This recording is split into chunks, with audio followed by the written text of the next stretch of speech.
Hi everybody, you should always do a warm-up before conducting exercise. Here's a recommendation that you can do at home.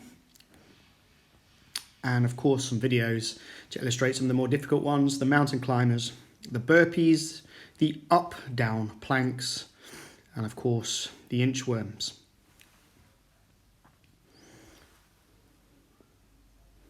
If for any reason you've got pains while doing any of these, you must stop immediately. And of course, consult a doctor before changing your exercise routine. So this is an introduction to the Kata Chinte, part 1. We're going to cover until the first kiai. Now this is how I approach Chinte, it might not be you.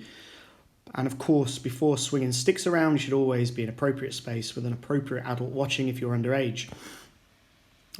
Keeping a fluid motion where the shoulders are not overly activated is how I approach the first section. So look at how these arms swing and fall rather than using muscles to strike with. So I'm not swinging an axe, I'm letting the axe fall.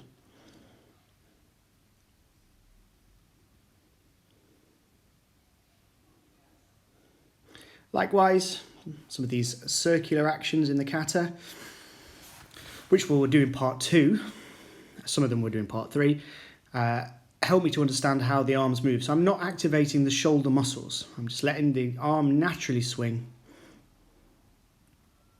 Striking down.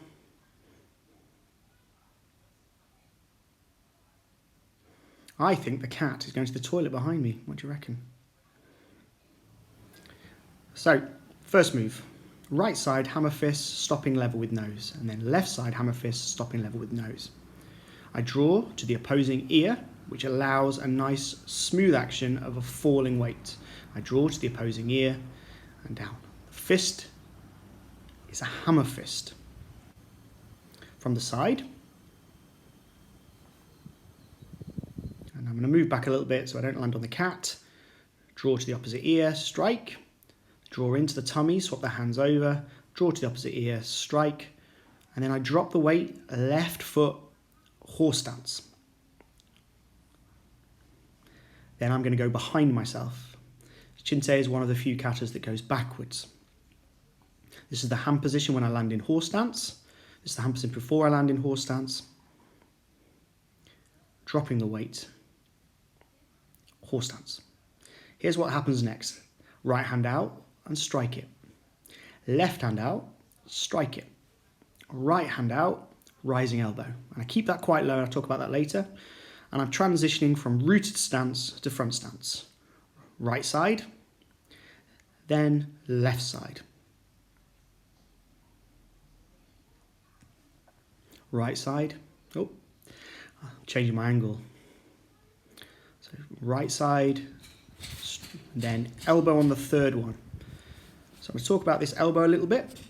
Do not take the elbow too high.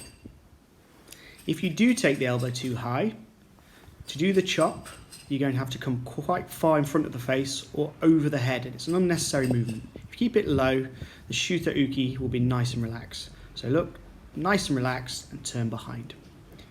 This is just an introduction to the moves, and of course, if you want to follow the kata, just look on Facebook and you'll find this kata a few moves down. A few posts down. Hope you enjoyed this, practice hard, and don't forget to warm up and do a stretch afterwards. Or